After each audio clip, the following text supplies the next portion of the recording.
Buenas tardes, mi coronel. Somos el cadete Linares Peña Juan Felipe, la cadete Hipólito Izaza Karen Sofía. Nuestro tema son los límites y tratados internacionales en la región norte. Comenzaremos con los límites de Colombia. Como tal, Colombia limita con 4 países suramericanos, además de las aguas del océano, con las que cuenta, que son dos, el Atlántico y el Pacífico. Al norte limita con el océano Atlántico, con Panamá y con Venezuela; al sur con Ecuador y Perú; al este con Brasil; y al oeste solo con el océano Pacífico. Por lo general, estos límites o fronteras son establecidos por medio de acuerdos entre países, tanto terrestres como marítimos, a la cual se le designa cierta delimitación. Colombia limita con Panamá al noreste, estas delimitaciones fueron hechas gracias al Tratado Thomson-Urreta y al Tratado Vélez-Victoria.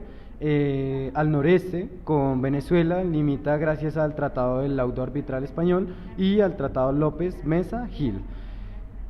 Además de esto, limita al Océano Pacífico en Panamá el Tratado Líbano-Lucio y en Ecuador en el Tratado Líbano-Boyd. Es importante resaltar que el territorio caribe está conformado por departamentos, entre los cuales se destaca La Guajira, el Cesar, Magdalena, Sucre, Córdoba, San Andrés y Providencia, entre otros. Como tal, vamos a hablar de la ubicación ya de la región norte en Colombia. Esta se encuentra en la zona conocida como la región Caribe, como lo decía mi compañero; al norte, que limita con el mar Caribe; al oriente con Venezuela; al sur con la región andina; y al occidente con la región pacífica. Continuaremos con los tratados internacionales. Como tal, se conoce con Panamá, se conocen 2 tratados internacionales. El primero, que conocemos como el de Thomson-Urrutia. Como tal, este tratado fue firmado el 6 de abril de 1914 en Bogotá. Sus dos representantes, obviamente, fue Colombia, Estados Unidos. Este tratado, que pretendía como tal, trataba de solucionar, o su objetivo era solucionar los conflictos entre los dos países por la separación definida de Panamá. Debido a las fuertes protestas que se presentaban diplomáticamente en Colombia hacia el gobierno norteamericano. Primeramente se dieron a conocer los tratados de Cortés-Ruth y Cortés-Arosemia, pero ninguno de estos dio con el firmado, ninguno se dio como tal. Entonces, ¿qué pasa? Estados Unidos crea el Canal de Panamá en 1914, y por la seguridad de esta zona, como tal, estratégica, se ve obligado a tomar medidas de control sobre el territorio con el presidente Theodore Roosevelt, logrando como tal crear el tratado para conservar el canal y construir bases de abastecimientos. Uno de los puntos más importantes dentro del tratado fue los derechos al transporte de tropas, buques y material de guerra. Otros fueron los compromisos de Estados Unidos de un pago a Colombia por 25 millones de dólares por la indemnización de separación. Otro de estos fue entre las entidades prácticas y geográficas, la fijación de los límites de fronteras. Continuaremos con el Tratado de Vélez de Victoria. Este fue firmado el 20 de agosto de 1924 y fue ratificado el 31 de enero de 1925 en Bogotá. Como tal, Nicolás Victoria Jaén, fue firmado entre Nicolás Victoria Jaén, que fue el ministro penitenciario de Panamá, y por Jorge Vélez, que fue el ministro de Relaciones Exteriores de Colombia. Fue aprobado mediante la ley número 65 del 23 de diciembre de 1924, expedida por la Asamblea de Panamá, y con Colombia por la ley número 53 el 5 de diciembre de 1924, este mismo año. Consta como tal de 6 artículos importantes, donde uno de los primeros artículos es importante debido a la frontera entre los dos países, que quedará fijada. El segundo son los lugares fronterizos que no están conformados por los límites naturales. El tercero, que habla de las relaciones entre los grupos, o si llega a ocurrir diferencias, solo serían sometidas a un proceso por condición de los dos gobiernos, de lo contrario no.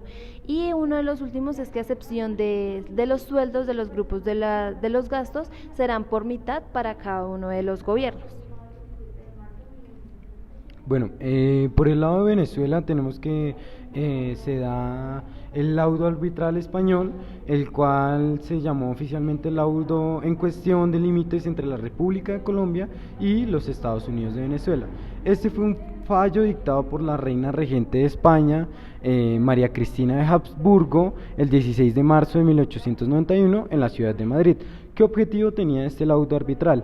El objetivo de este era resolver las diferencias limítrofes entre Colombia y Venezuela. Tuvo ciertas consideraciones, las cuales fueron, por una parte, el tratado Arosemana-Guzmán, el cual se firmó en 1881, y este dictaba que el laudo sería inapelable y definitivo. Gracias a esto, o a partir de ello, se da que las comisiones de ambas naciones enviaron una amplia documentación al respecto. Como podemos ver, en la zona norte de lo que hoy es Santander, norte de Santander, y por un lado más oriental el Orinoco, hay una gran accidentalidad geográfica, la cual fue clave para dar con la correcta limitación que se dio en el laudo arbitral. Y por otro lado tenemos el Tratado López de Mesa Gil Borges. El Tratado López de Mesa Gil Borges, el cual se llamó oficialmente el Tratado de Marcación de Fronteras y Navegación de los Ríos Comunes entre Colombia y Venezuela, fue un acuerdo el cual se firmó por los gobiernos de Colombia y Venezuela sobre asuntos fronterizos el 5 de abril de 1941 en la ciudad colombiana de Cúcuta por los ministros de las Relaciones Exteriores de Venezuela, Esteban Gil Borges, y de Colombia, Luis López de Mesa. De allí viene el nombre. Con este tratado ya la delimitación se da un poco más artificial, y esto genera cierta inconformidad por ambas partes, pero al día de hoy sigue vigente. Bueno, hablamos con los tratados del Océano Pacífico. Uno de estos fue el del Liébano Lucio. Como tal, este fue el encargado para limitar las áreas marinas y submarinas entre la cooperación de estos con los dos países. Este fue firmado en Quito el 23 de agosto de 1975 y fue aprobado por la Ley 32 de 1975 en el gobierno de Colombia. Fue ratificado en Bogotá el 22 de diciembre de 1975 y se dieron como tal 6 puntos claves en los que el Senado limitaba la línea de corta junto a la frontera internacional terrestre del Ecuador y Colombia por el Tratado de Suárez Muñoz de Verena de 1916. Continuamos con el otro. Bueno, entre los acuerdos comerciales tenemos que...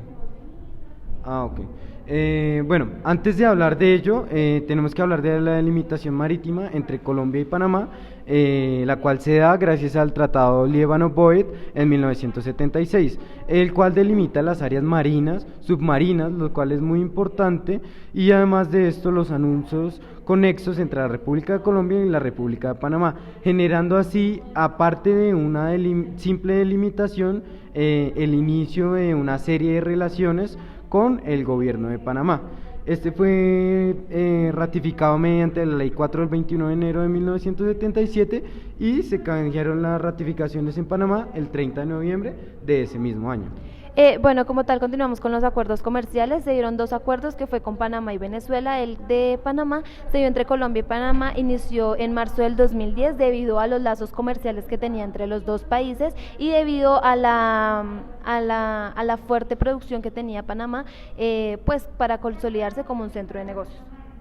Bueno, por otro lado, el tratado con Venezuela fue suscrito el 28 de noviembre de 2011 por los presidentes de Colombia y Venezuela y se ratificó el 6 de septiembre de 2012.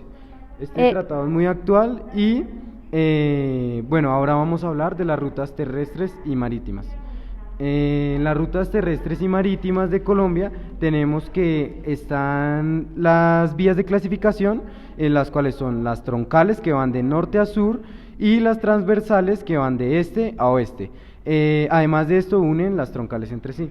Cabe destacar que una de las más importantes son las vías de Colombia a Panamá, que son las que se comunican por medio del canal de Darién. Muchísimas gracias, mi coronel. Damos por concluida la exposición.